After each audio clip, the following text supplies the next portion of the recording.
My name is Lily, and this is the story of how I went from a trusting employee to a fierce competitor who made my old boss regret crossing me. At 24, I thought I'd landed my dream job at a fast-growing tech startup, a place that built apps for small businesses. I was full of ideas, eager to prove myself, and ready to climb the ladder. But my boss, Greg, saw my talent as a tool for his own gain, stealing my work and passing it off as his own. The betrayal cut deep, but it lit a fire in me. I wasn't going to let him win. This is how I started, broken but determined, on a path to build something bigger than he could ever imagine. I grew up in a small town where hard work was the only way to get ahead. My parents ran a bakery, waking up at 4 a.m. to knead dough and serve customers with a smile. They taught me to pour my heart into everything I did. So, I did. In college, I studied computer science, falling in love with coding and design. I dreamed of building apps that made people's lives easier, maybe even changing the world a little. When I graduated, I sent out dozens of applications, and the tech startup's offer felt like a golden ticket. They were a small team, about 30 people, creating sleek, user-friendly apps for local shops and restaurants. I was hired as a junior developer, and I couldn't wait to dive in. The office was buzzing when I started. It was all open desks, coffee machines, and whiteboards covered in sketches. My team was young, mostly in their 20s, and everyone seemed to share my passion. Greg, my boss, was in his late 30s, charismatic with a knack for charming clients. He'd clap you on the back, call you rock star, and make you feel like you were part of something big. My first week, he pulled me aside and said, "Lily, I see potential in you. Show me what you've got." I was thrilled. Here was my chance to shine. My role was to code features for our apps, but I went beyond that. I'd stay late, tweaking designs, suggesting new functionalities, even drafting mock-ups for clients. I loved the creative side, figuring out how to make an app intuitive for a bakery owner or a gym manager. My first big break came 3 months in. We were pitching an app for a chain of coffee shops, and I had an idea for a loyalty program feature that let customers earn points with every purchase. I spent nights coding a prototype, designing a clean interface, and writing a pitch. When I showed it to Greg, his eyes lit up. He said, "This is good, Lily. Let's polish it and present it." I was over the moon, thinking we'd pitch it together. The presentation day was electric. I sat in the meeting room, nervous but excited, as Greg walked the client through the app. He showed my loyalty feature, explaining every detail like he'd built it himself. The client loved it, clapping Greg on the shoulder, saying, "You're a genius." I waited for Greg to mention me, to say I'd come up with it, but he didn't. He took the praise, smiled, and moved on.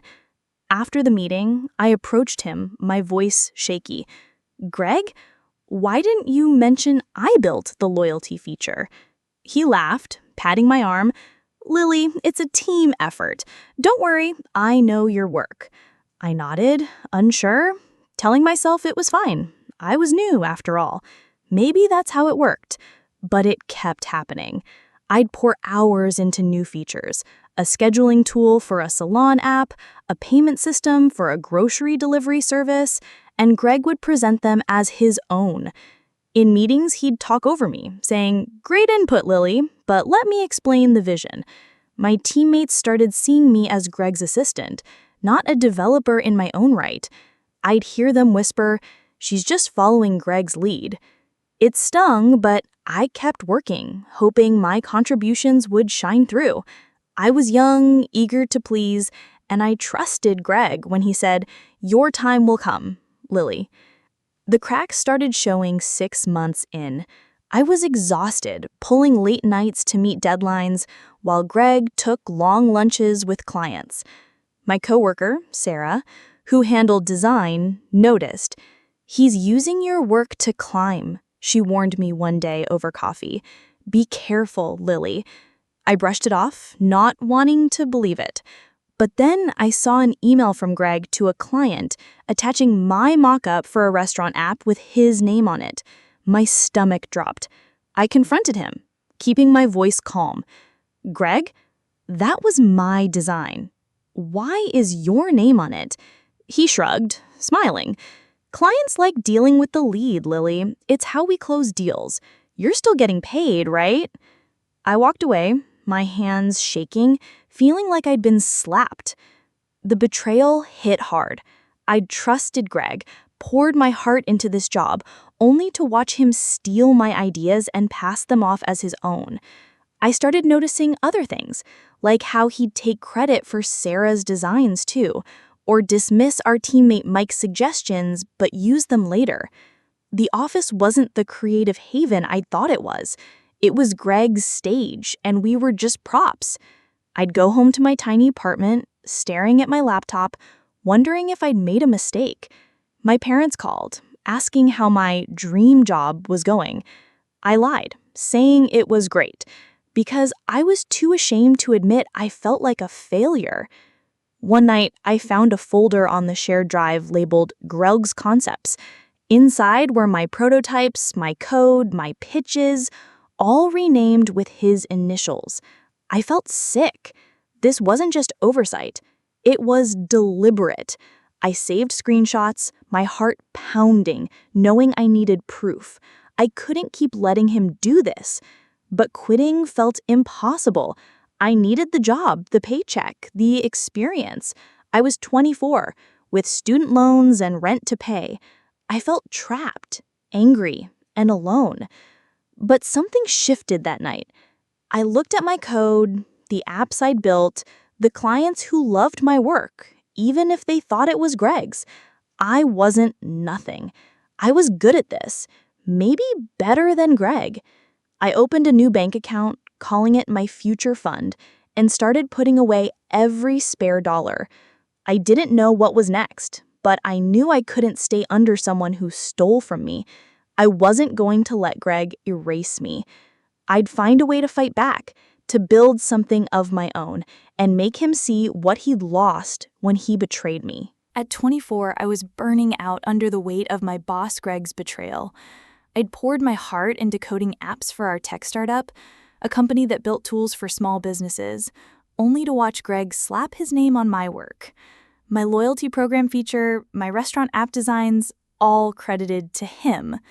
The sting of seeing my ideas passed off as his fueled a fire in me. I wasn't just hurt, I was angry. I started saving every penny in my future fund, learning new skills, and quietly planning my escape. Greg thought he could use me, but I was done being his stepping stone. I was Lily, and I was going to take back what was mine, one step at a time. Work became a tightrope walk. I loved coding, loved turning ideas into apps that helped real people, bakers, gym owners, florists. But every day at the startup felt like a test. Greg would hover over my desk saying, "Lily, you're killing it, keep it up," then present my latest feature in a client meeting without mentioning me. My coworkers didn't notice or didn't care. Sarah, the designer, was the only one who saw through him. "He's building his career on your back," she said one day, her voice low. "Watch yourself." I nodded, but I felt trapped. I needed this job to pay my bills, but every stolen idea chipped away at my confidence. The thefts got bolder. I'd built a scheduling feature for a salon app, complete with a sleek interface and automated reminders. I spent weeks perfecting it, testing every line of code. When I showed it to Greg, he grinned and said, "This'll impress the client." At the pitch, he walked them through my work, calling it my vision. The client shook his hand, and I sat there invisible, my stomach twisting. After, I confronted him again, my voice shaking but firm. "Greg, that was my feature. Why didn't you give me credit?" He leaned back, smirking. "Lily, it's about the team. Clients don't care who coded what. Relax." I walked away, my fists clenched, knowing he wasn't just taking credit, he was erasing me. I started protecting my work. I saved every draft, every mock-up, every email on a personal drive. I documented everything in a notebook, dates, times, who I showed my work to. It wasn't just paranoia, it was survival. I caught Greg renaming my files in the shared drive, swapping my initials for his. Once I found my prototype for a grocery app in his personal projects folder. I took screenshots, my heart racing, building a paper trail. I didn't know what I'd do with it yet, but I wasn't letting him rewrite my story. Outside work, I threw myself into learning. I found free online courses on app development, UI/UX design, and even business basics. I'd sit in my cramped apartment, my laptop glowing, studying until 2 a.m. My cat, Mochi, would curl up beside me, the only one who didn't judge my late nights. I learned how to optimize code, design better user flows, and pitch ideas like a pro. Every new skill felt like a brick in the foundation of something bigger, something Greg couldn't steal. I also started freelancing, taking small gigs through a local tech meetup group. I coded a simple app for a dog groomer, then a booking system for a yoga studio. The pay was small, but every dollar went into my future fund. My parents could tell I was struggling. Over a weekend visit, Mom noticed my tired eyes. "Lily, you're working too hard," she said. I admitted a little, how Greg took credit, how it felt like fighting an invisible battle. Dad frowned, saying, "You're too good for that place.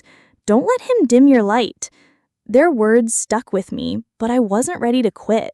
I needed a plan, a way to leave without losing everything. My future fund was growing, but not enough to cover rent if I walked away. I had to be smart. The office drama escalated. Greg put me on a new project, a delivery app for a chain of local markets. It was a huge deal with a tight deadline and a demanding client. I was paired with 2 other developers, Mike and Tara, but Greg made it clear he'd lead the pitch. I worked nights coding a tracking feature that let customers see their delivery in real time. I also designed a clean dashboard for store managers. Mike and Tara were impressed, saying, "Lily, this is next level." But when we rehearsed the pitch, Greg took my feature and presented it as his own idea. Mike raised his eyebrow, but said nothing. Tara whispered, "That's not right." I nodded, but my jaw was tight. I was done staying quiet. I started fighting back in small ways. I'd email my work directly to the team, copying Greg so everyone knew it was mine. I'd speak up in meetings, explaining my code before Greg could claim it. He'd smile, but his eyes were cold. Once he pulled me aside after a meeting. "Lily, don't overstep," he said. "You're a junior dev. Let me handle the big picture." I looked at him, my voice steady. "I'm just making sure my work is clear, Greg." He walked away, but I knew I'd rattled him. I wasn't invisible anymore. My freelance gigs gave me confidence. The yoga studio owner loved my booking app and recommended me to a friend who ran a coffee shop. I built them a loyalty program similar to the one Greg stole, but better. When their sales jumped, they wrote me a glowing review online. My meetup group noticed, and soon I was getting calls for bigger projects. I saved every cent, watching my future fund grow. I also started researching how to start a business. I wasn't sure I was ready, but the idea of my own company, where no one could steal my work, kept me going. The tension at work hit a new high when Greg announced a major pitch for a national retail chain. It was the biggest client the startup had ever chased, and he wanted me on the team. "Lily, you're coding solid. Let's make this a win." I knew what he meant. He'd use my work to seal the deal. I agreed, but this time I was ready. I documented every line of code, every design choice, and saved it all securely. I wasn't going to let him steal this one. I also started sketching a plan for my own company, something small, focused on apps for local businesses, built on my terms. One night, I found a new email in my work inbox. Anonymous, but cruel. "You're nothing without Greg. Stop trying." My hands shook, but I didn't cry. I forwarded it to my personal email and added it to my notebook. I didn't know if it was Greg or someone else, but it didn't matter. It was another reminder that this place wasn't my future. I looked at my future fund balance, enough for a few months' rent, and felt a spark of hope. I wasn't there yet, but I was close. Greg thought he could keep using me, but I was building a way out, and soon I'd make him see what he'd lost when he betrayed me. At 24, I was done being Greg's doormat. He'd stolen my ideas, slapped his name on my code, and passed off my app designs as his own at our tech startup, a company that built tools for small businesses. I'd been documenting his thefts, saving screenshots, and building my future fund with freelance gigs. The whispers in the office, the anonymous email telling me I was nothing without Greg, only fueled my anger. When he tried to claim my work for our biggest client yet, a national retail chain, I knew it was time to fight back. That moment, standing up to him in front of everyone, was when I took my power back and changed everything. The retail chain project was a make-or-break deal for the startup. It was a chance to build an app that would streamline their online sales, with features like real-time inventory and personalized customer profiles. Greg put me on the team saying, "Lily, your coding's key here. Let's make it happen."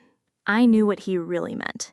He'd use my work to win the client and take the credit.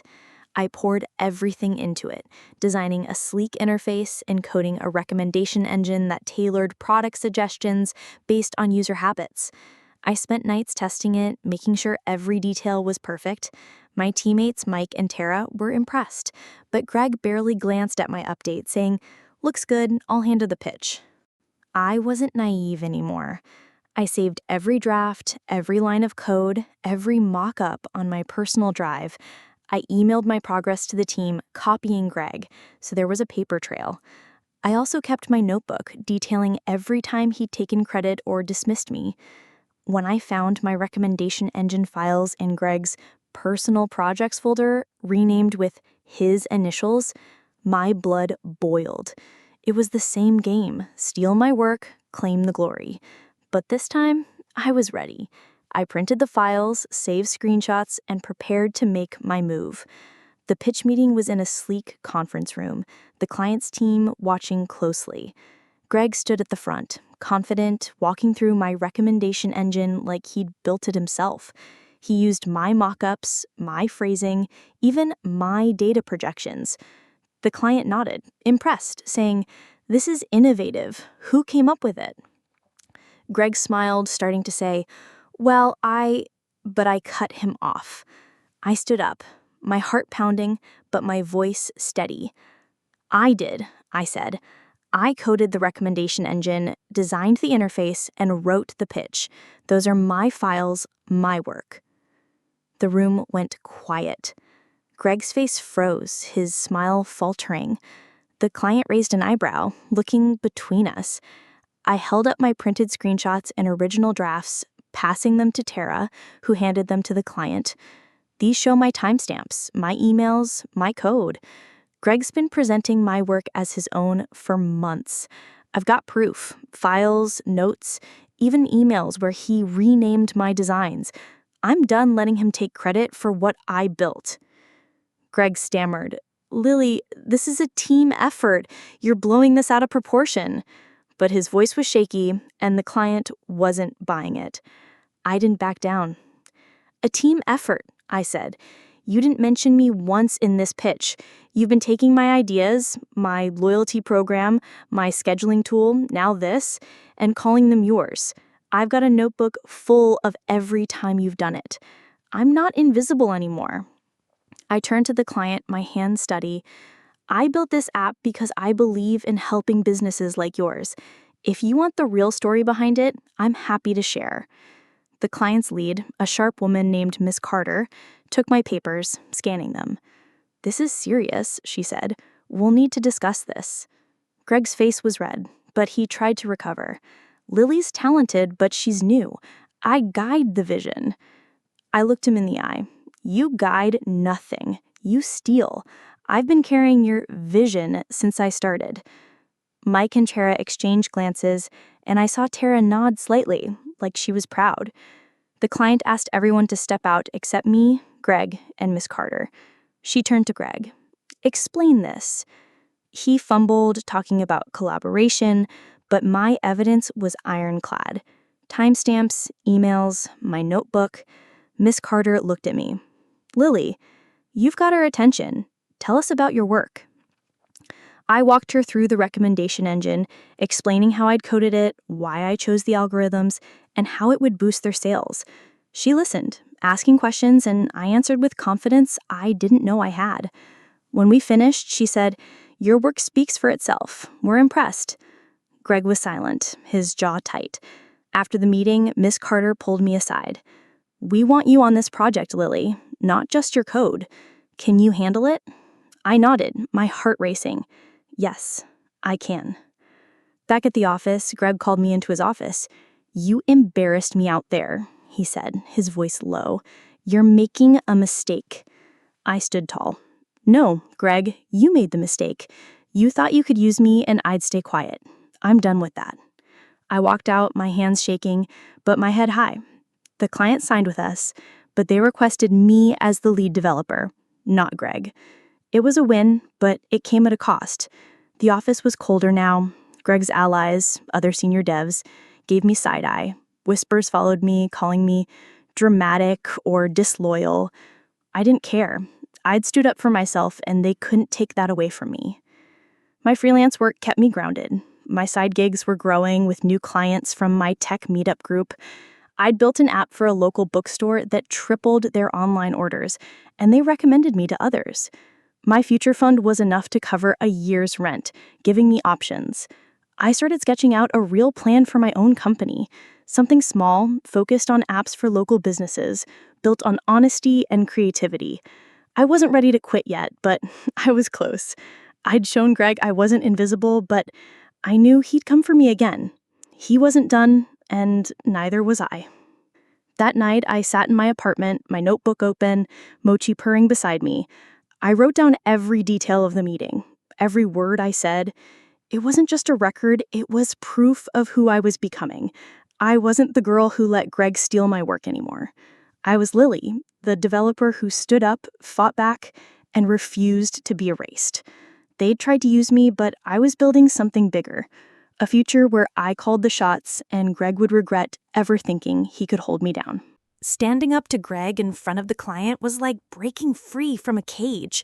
At 24, I'd had enough of my boss stealing my code, my designs, my ideas at our tech startup that built apps for small businesses. I'd exposed him in the pitch meeting for the retail chain, showing proof that the recommendation engine was mine. The client chose me as lead developer, and Greg was humiliated. But the office turned colder, his allies whispering I was disloyal. I wasn't done fighting. My freelance gigs and future fund were growing, and I was planning my own company. I wasn't just surviving Greg's betrayal anymore. I was building a future he couldn't touch, and I'd make sure he regretted crossing me. The weeks after the confrontation were a tightrope walk. Greg kept his distance, but his glares said enough. His allies, like senior devs like Matt and Jenna, picked up where he left off, excluding me from team lunches, forgetting to share project updates. Once I found my code for the retail app accidentally overwritten with errors in the shared drive. I had backups, so I fixed it in an hour, but I knew it was deliberate. I reported it to Tara, who'd become my ally, and she confirmed Matt had accessed the files. I didn't confront him. I was done with their games. I documented it in my notebook, adding to my evidence. Work was still my proving ground. The retail chain project was a success, with my recommendation engine driving a 25% spike in their online sales. The client, Miss Carter, emailed me directly saying, "Lily, your work's phenomenal. We want you for our next phase." I was thrilled, but cautious. Greg was still my boss, and I knew he'd try to claw back control. He started assigning me grunt work, bug fixes, minor updates, while taking lead on client calls. It was his way of pushing me down, but I didn't let it faze me. I kept coding, kept delivering, and kept emailing my progress to the team, ensuring my work was seen. My freelance gigs were my escape. My side hustle had grown, with clients from my tech meetup group, a bookstore, a yoga studio, now a local cafe chain. I built a payment app for the cafe that streamlined their orders, boosting their revenue by 15%. They signed me for a year-long contract, and word spread. I was juggling startup work and freelancing, often coding until 3 a.m., my cat, Mochi, my only company. Every paycheck went into my future fund, now enough for 18 months of expenses. I registered my own company, Grow Easy Tech, a nod to the small businesses I wanted to empower. It was just me, working from my apartment, but it felt like a revolution. I leaned hard into learning. I took online courses in business strategy, cloud computing, and advanced UI/UX design. My made-up group became my lifeline. People like Sam, a startup founder, who'd hired me for a small project and now mentored me. "You're not just a coder, Lily," he said over coffee. "You've got the vision for a business. Keep going." I did, building a simple website for Grow Easy Tech and pitching to new clients. A pet store chain hired me to build an inventory app, and when it cut their stock errors by half, they recommended me to others. My future fund grew, and so did my dreams. The office stayed toxic. Greg's demeanor shifted. He was colder, more calculated. He'd criticize my work in front of the team, saying things like, "Lily, this code's sloppy. Let's tighten it up." My code wasn't sloppy. I'd tested it rigorously, but he wanted to undermine me. His allies piled on, dropping hints to clients that I was overwhelmed. Tara warned me Greg was pitching a new project to the retail chain, using ideas I'd shared in a team meeting. I wasn't surprised, but I was angry. I started sending my ideas directly to Miss Carter, copying Greg, to ensure my work stayed mine. She replied, "Keep these coming, Lily. You're the one we trust." I planned my exit carefully. Grow Easy Tech was picking up, with enough clients to replace half my startup salary. I wasn't ready to quit yet. I needed the steady income, but I was close. I researched small business loans, met with a financial advisor, and sketched out a plan to scale my company.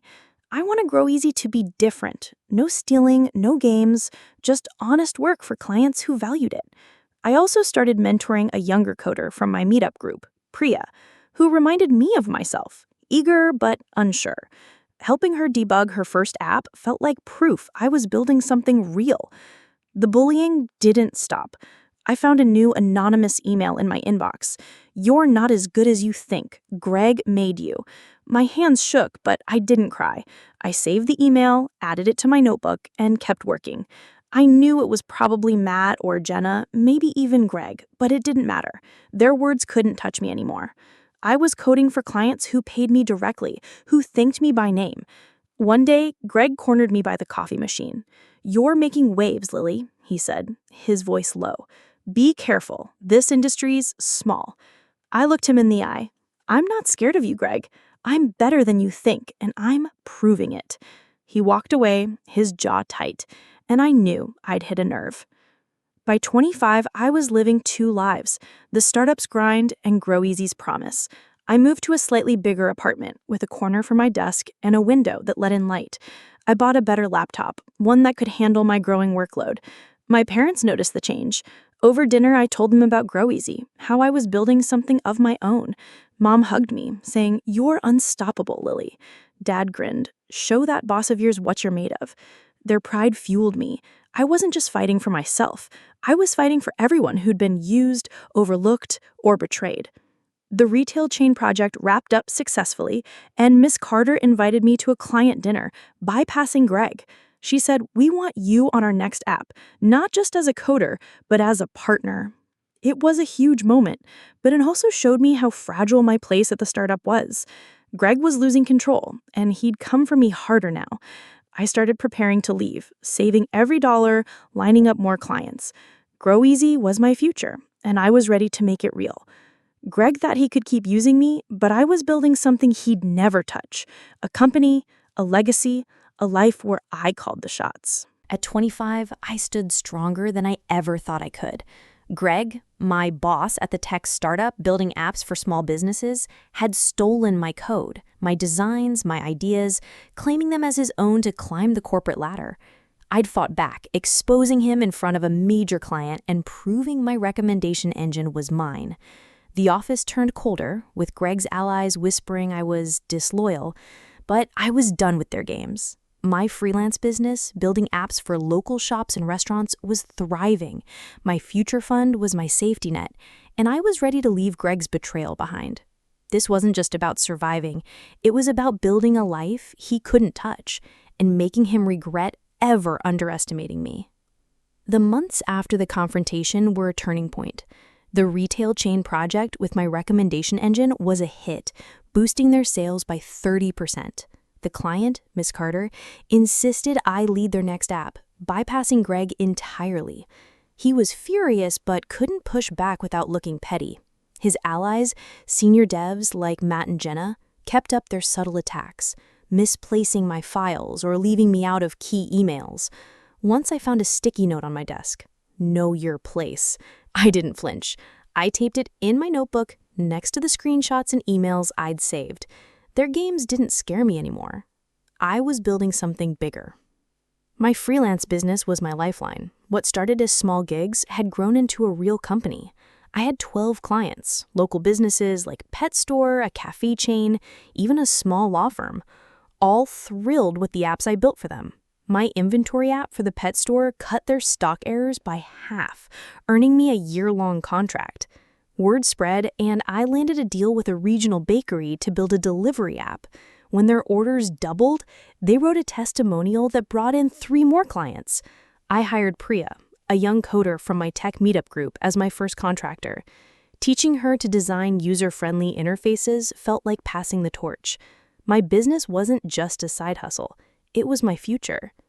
I quit the startup 9 months after the confrontation. I'd planned it carefully, waiting until my business's income matched my salary and my future fund covered 2 years of expenses. I walked into Greg's office one morning, my resignation letter in hand. His face tightened. "You're making a mistake, Lily. You need us more than you think." I smiled, calm. "No, Greg, I've been carrying you for years. I'm done."